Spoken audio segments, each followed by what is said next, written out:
Welcome to my community, and I know you'll love it too.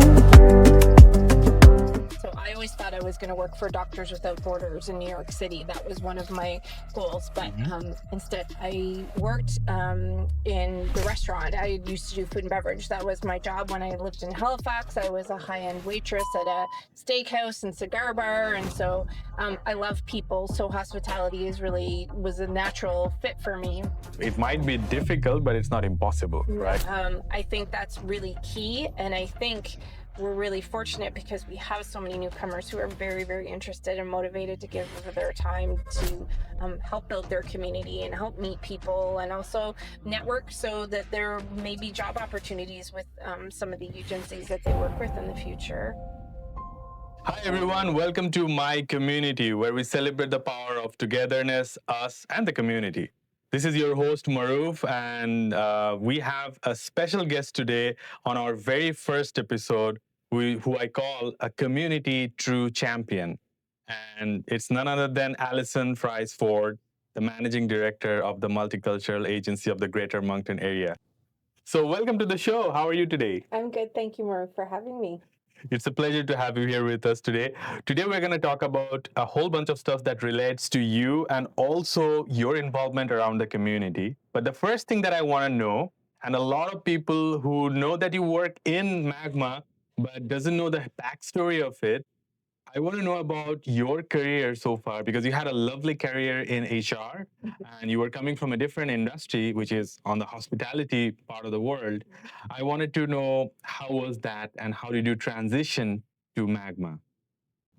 So you're right, Maruf. I was in the hospitality industry for a long time. So was my dad. My dad was a general manager of hotels for many, many years. So I grew up in a lot of hospitality career, driven sort of in my family. And I just kind of fell into my last job, which was very fortunate. Back in the days when you could just fall into your job, I don't think it's that easy anymore.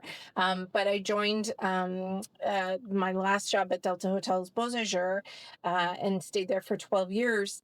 My trajectory there was I worked in the restaurant. I used to do food and beverage. That was my job when I lived in Halifax. I was a high-end waitress at a steakhouse and cigar bar. And so I love people. So hospitality was a natural fit for me. And then I went to Delta Beauséjour. They sent me on some training courses. I got promoted to supervisor and department leader.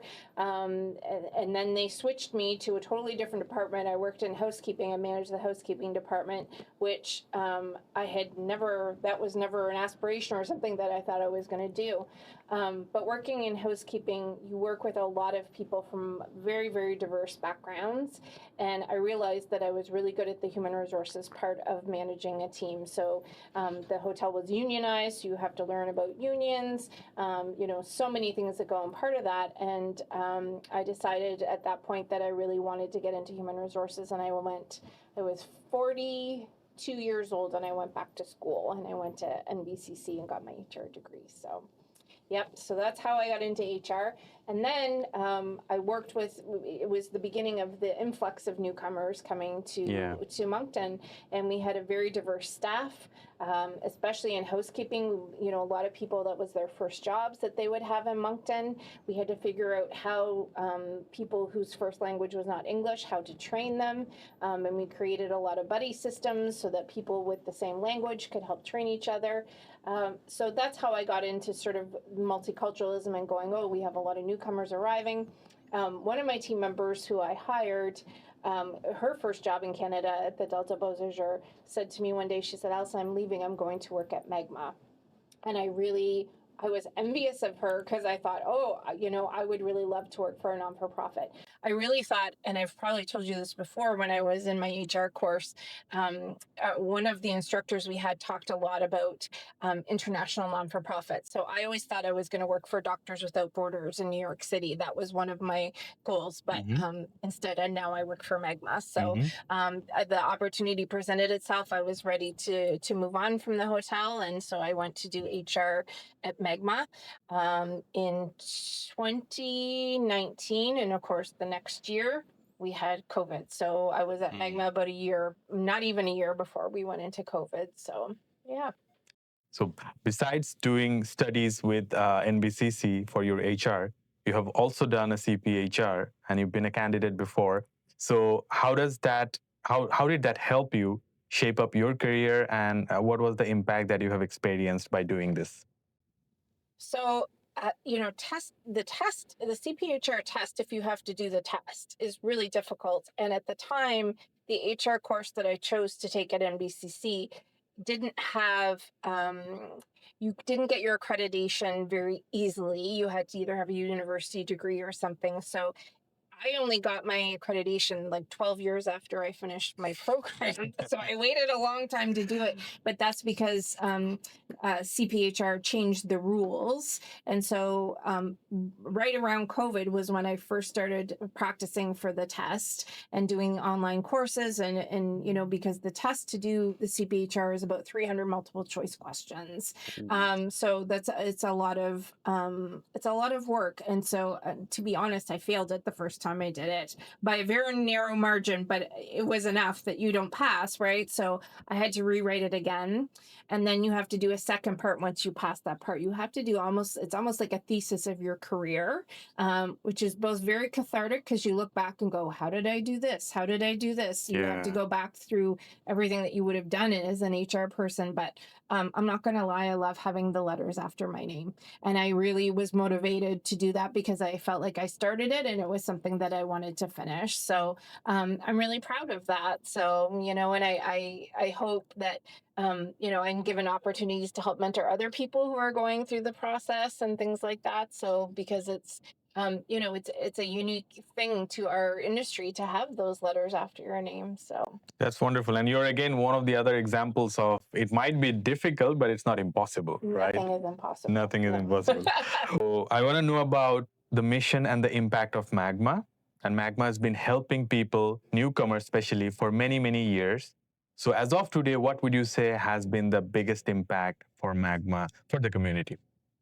So our mission is, the beginning it was to help settle. That was kind of our focus. And over the last couple of years, we've talked a lot more about integration. So they're not mutually exclusive, but to integrate means that you're including people in the community, that they become like they become members of the community that are getting involved in things and that are volunteering. And I can't say enough about how many of our volunteers at Magma come from the newcomer community. Like I have not seen so many people willing to give back to their community as people who've just arrived. It moves me very, very much to see that happening. Like, it's really, really great, especially the newcomer students. They are very focused and mentored to give back to the community in the time that they're here in Moncton. So that's our mission is, really about integration and how do we get people settled here in a way that, they feel like they belong. They have a sense of belonging in the community, and that's where the integration piece comes in. So as far as what the biggest impact is, it's hard to say. I mean, Magma was started 40 years ago with 4 immigrant women around a table talking about how do we help other people that are coming to the community and how do we help settle them and make sure that they're integrating and that they have community and support and things like that. So one of the things I can say that, we do language classes. That's one of the biggest things that we do. We now have a licensed daycare. So there's always so many projects on the go. We're always trying to look at gaps and going, what do people need? So, there's so many things that are going on, but I think one of the best improvements that we've made is how we intake people. When people come to Magma, when I first started there, if we couldn't do it at Magma, we really did not offer resources. We just said, no, sorry, we don't do that here, and that's it. But we've really changed our mission over the last 4 years so that when anyone comes to our door, even if it's not the right door at that moment for them in their journey, that we make sure that they leave with other resources, whether it's referrals in the community, whether it's referrals to, IRCC, or whether it's referrals to the school district. Whatever it is that they're struggling with, we at least want them to feel like that someone cared enough to help give them supports in the community. So you've recently organized this event called Volunteer and Community Connection. And we know that Magma is a place where a lot of community connection takes place and a lot of people come as a volunteer. So how would you say this event has helped the newcomer community and also the public in general? I know I really like the premise of it. It was new to us. We had never done this before. His feedback was that it went very well. We had good engagement from the community. One of his things was he suggested that maybe we do it in the evening because we had a lot of partners, community partners that we would have loved to have on board there to meet people, to be volunteers or to recruit volunteers for their agencies. It's yourself, Maruf, it's a very, very busy time in everyone's schedules, and there's so much work to be done in the community, and we have such an engaged Greater Moncton Riverview Dieppe community right now, that everyone really is motivated to help each other and support each other, and I see that a lot, which I think is fantastic. It's probably been the best that I've ever seen it, and since I've lived in Moncton, which is 19 years now, but there's more opportunity to grow that, I think. We're always so focused on job readiness and pre-employment and finding jobs and job fairs, but I think this is kind of a precursor to a job fair. If you're a student and you haven't built community here, and when we talk about integration, how do you meet people? You go out and volunteer. How do you network with people? You know yourself, you're the best networker. I know you are way better at it than I am. But you know yourself. How have you networked into meeting people and to being aligned with organizations in the Greater Moncton community? A lot of it is volunteering, right? So I think that's really key. And I think we're really fortunate because we have so many newcomers who are very, very interested and motivated to give of their time to help build their community and help meet people and also network so that there may be job opportunities with some of the agencies that they work with in the future. Magma is also a place that's known for the inclusivity in the culture. So I want to ask you, what does inclusivity mean to you at Magma?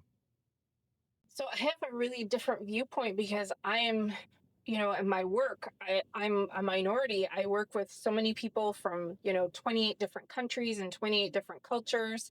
I was a born and raised Canadian here. I wasn't born in New Brunswick. I don't tell people that a lot, but I was born in Canada for sure. So, for me, I'm always grateful, that I get invited to other events where it may be predominantly the Bangladeshi community, and the fact that you welcome me and that you include me and that you are so appreciative that I show up and that you want me to try your food and you want me to enjoy your music and all of those things. Like it makes me teary-eyed when I think about it, because it's, I think we focus so much on inclusivity, of that we want minorities and diverse, groups to be included. And I get a really interesting viewpoint because I'm sort of on the opposite end, where I feel like I'm the one that's fitting in with everybody else, because I'm not an immigrant. My mom was an immigrant, but I'm not an immigrant. My husband's also an immigrant now, but it's very different, right? It's very, very different to be on that part. I think that because we have such a broad community at Magma, we strive really hard to make sure that everyone feels included, like their holidays are inclusive, but it's also it's a difficult place that we have where we work, because everyone is coming from their own culture ideas and how the work is done in other countries. So it's I think, if we get it right at Magma, we can write a blueprint for other places, but it's not a perfect science. Humans are humans, and everyone has things that they bring to the table. But it's really beautiful that we have, a settlement department leader who's Muslim, who plays Santa for our daycare last year. And I think a lot of people don't know that. Like, I think if you don't work in a very multicultural environment and you've only lived in Canada or you've only lived in New Brunswick, you don't know that these other countries and cultures and groups, religious organizations, they are very flexible. They want to be included as well. And I think that's the big thing. There is one thing about Magma that people know, even if they don't know a whole lot about Magma, is the Mosaic Festival. Mm-hmm. So, and you've been part of the committee for a few years now. Yes. you've been leading this. How would you say Mosaic has, helped bring in more diversity and inclusion in the Moncton community? So, when Mosaic started, there was, not very many diverse groups in Greater Moncton. Like, there was maybe, I think, 3 or 4 represented. And when I moved here to Moncton 19 years ago, I remember going to Mosaic, and we used to have it outside of City Hall, in that tiny place outside of City Hall. And it was maybe 10 vendors and a couple of, performers and stuff like that. So how Mosaic, its trajectory, how much it's changed and grown. And, we sometimes, the last couple of years when we have the big stage down on the waterfront, it's, we would get thousands of people out. And so that's huge, because that shows how much increase in diversity and population that there is in Greater Moncton. But last year, we really had to take a long look at it and say, what is Mosaic here for now? Like, what is our goal with Mosaic? Because there are so many diverse ethnocultural associations and groups, and we have other organizations, non-for-profits, that are doing different things too. We had to think, what is the place of Mosaic now? Because the original premise of Mosaic was to show people in Greater Moncton, look at all of the cultures and look at the multiculturalism that we're building here in Greater Moncton. But I think now everyone knows it's here, so it's a different purpose. So we had to sort of decide. We broke it up in chunks, and we're trying different things about it, and we're trying to engage community partners in it, and make sure that we're not only that we're including everybody, regardless. So it's changed a lot, and it will change. It will keep on changing, evolving. We had different events this year. The parade obviously is a highlight for all of us, because every year we're counting how many new ethnocultural associations are involved in it, right? And it's always really cool to see that. And I think it's great for people in Moncton to see that. That's a day that they can come out and say, oh, I did not know we had a Haitian community here in Moncton. So it's really interesting to see that. But it's an ever evolving thing. And I think there's going to be lots of opportunity for us to work with community partners, and even some of the people that are hosting other events that are multicultural themed. It's going to be really good for us to partner with them as well. Moncton has changed so much. So if we didn't change how Mosaic was done, I think we would be doing a disservice to it, because I think, it's a wonderful way to bring people together. One of the key things that's also we're still working on it, though, is how do we get the local community to come out? I think we have performers, from different ethnocultural associations. Those communities always come out, but we're always trying to build a broader, audience for people to come out. Like, where are the people that are just, that have been in New Brunswick for the last 30 years of their life? Will they come out and join us? So always trying to figure that out. How do we build like a really truly integrative experience for people, Canadians and people from everywhere else, right? So it's a work in progress. Oh, that's wonderful. And we do see more and more involvement from the locals nowadays, and that's really promising. And we only hope that this could grow in the future. Yes. And about women in leadership, and you are a great example who's in a leadership position, and you've been doing this for a number of years now. Can you take us through some of your challenges that you have faced before, and how did you navigate those, and have been doing it as of today, I guess? So I never planned to be a leader. Let's be clear on that. Okay. That was not my goal in life. I always thought I was suited for more support. I was always great at supporting other people. So like in my HR career before I went to Magma, I was an assistant director. Like I was always the assistant, and I thought, permanently that was going to be, that was good enough for me.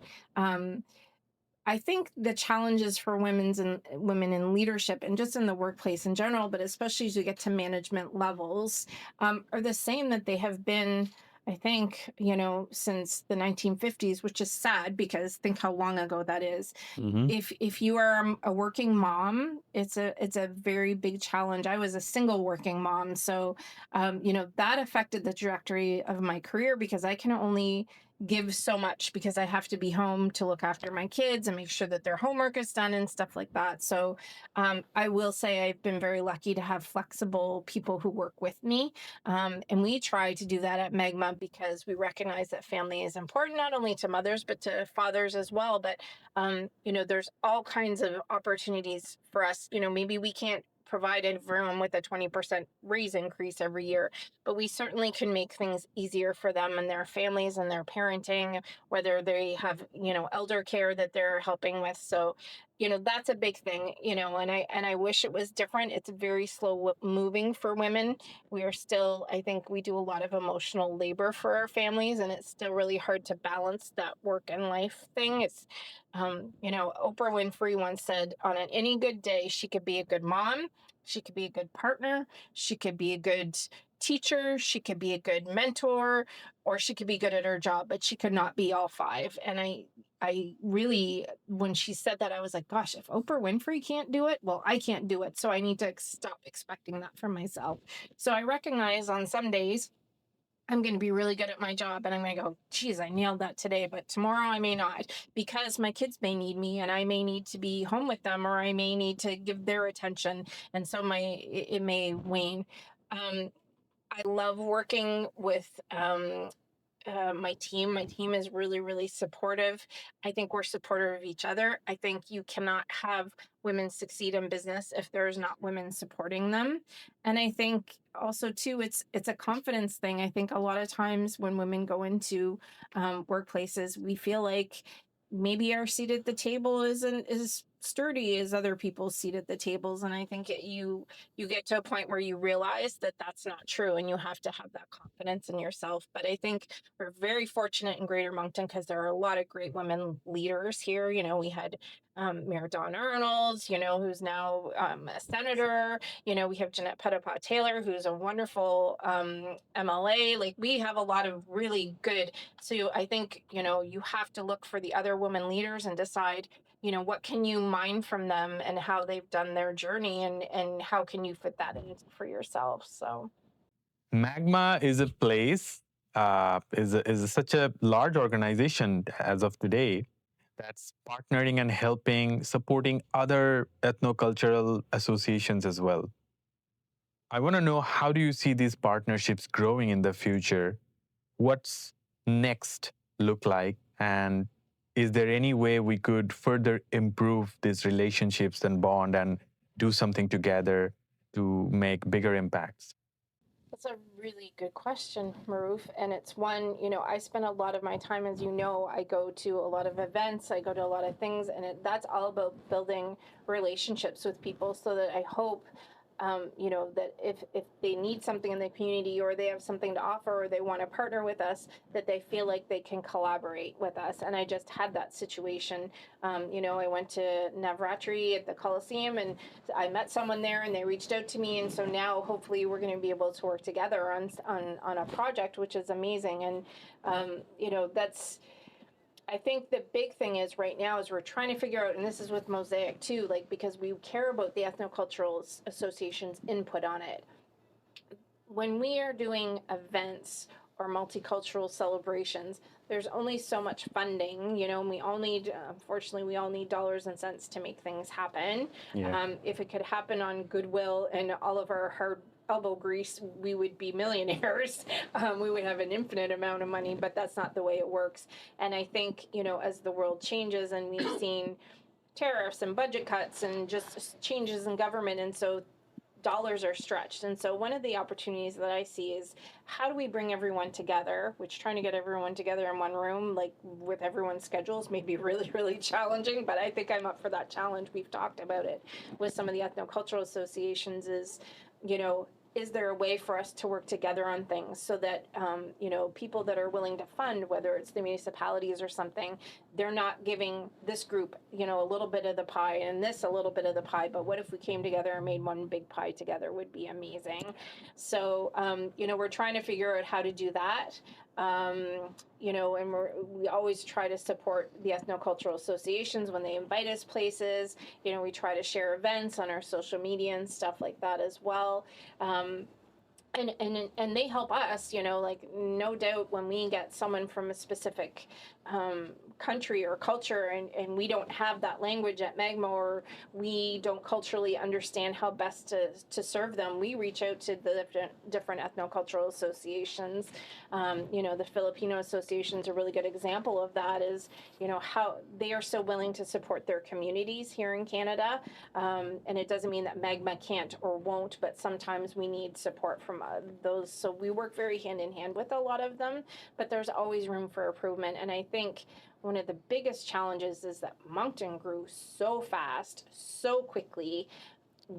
It's an all hands on deck approach. Like, there is no doubt about it. Like, Magma can't, Cafe can't, Mountain Cares can't. There's not one group of us, the ethnoculture associations, that can look after, everybody that needs support and help and wants to be included. So I think we have to really figure out how can we come together so that nobody gets missed, right? So I think that's an opportunity. How do you vision the next 5 years for both Magma and for the multicultural communities as well in the greater Moncton area?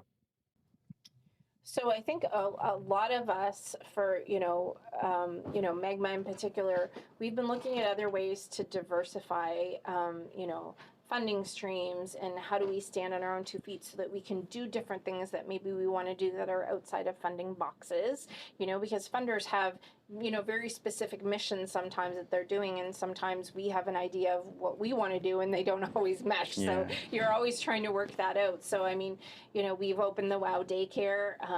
We hope to open more WOW daycares, because daycare is a thing that people need. And with more people here, more families and larger families, we're only going to need more daycare spaces. So we're really trying to look strategically about how can we be helpful to the community beyond just, inclusion and settling newcomers. Like, what else can we give back to the community in that? So the daycare really, big a part of that. So I see that happening in Magma's future. We've talked about that.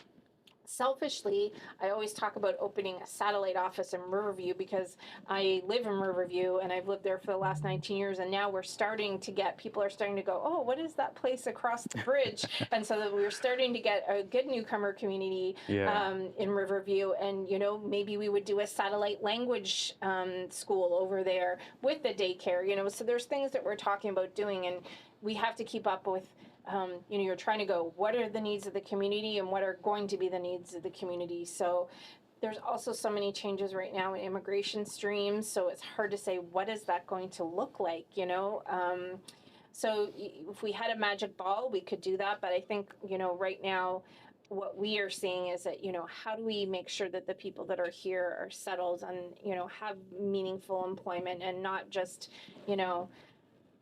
someone comes and they're a doctor and they're a cab driver. Not that there's not a thing wrong with being a cab driver, but how can we escalate that? Like, what does it look like if you have your education recognized in Canada faster, sooner, so that you can go on and do your job here in Moncton, New Brunswick, as soon as you can in Morocco or Algeria or wherever it is, So I think that's going to be a really important thing. I think if we look at healthcare, part of the solution in my mind is, how do we, develop newcomers that are here to go into sectors that are needs. Trades is another one, right? Like, so there's gonna be lots of opportunities like that. And, I think we've all realized, anyone that works in the settlement sector, we've all realized that we really need to work and collaborate together. And I think there's huge opportunities for that. I think it's coming. It's better than I've ever seen it in my 6 years at Magma, to see people collaborating, and not just in settlement sector, but also people who are doing non-for-profits for people experiencing houselessness. When I think about shelter movers and what they do, a lot of these things are intersecting. So it's becoming more, instead of us all sitting in silos in our sector, it's a shared social responsibility in the community, and how do we build that capacity? So I think that's going to be the mission for Magma in the next 5 years, and I think that's going to be the challenge for Greater Moncton in the next 5 years. Well, we hope that we can overcome the challenge and make a nicer, bigger community that keeps on growing and making this place wonderful. So thank you so much for joining us today. It was lovely learning a lot from you today. I really appreciate it. Thank you. And with that, we would like to end the show for today, everyone. I hope you have enjoyed. Feel free to like, comment, and subscribe to the channel, and hopefully see you in the next episode. My community, and I know you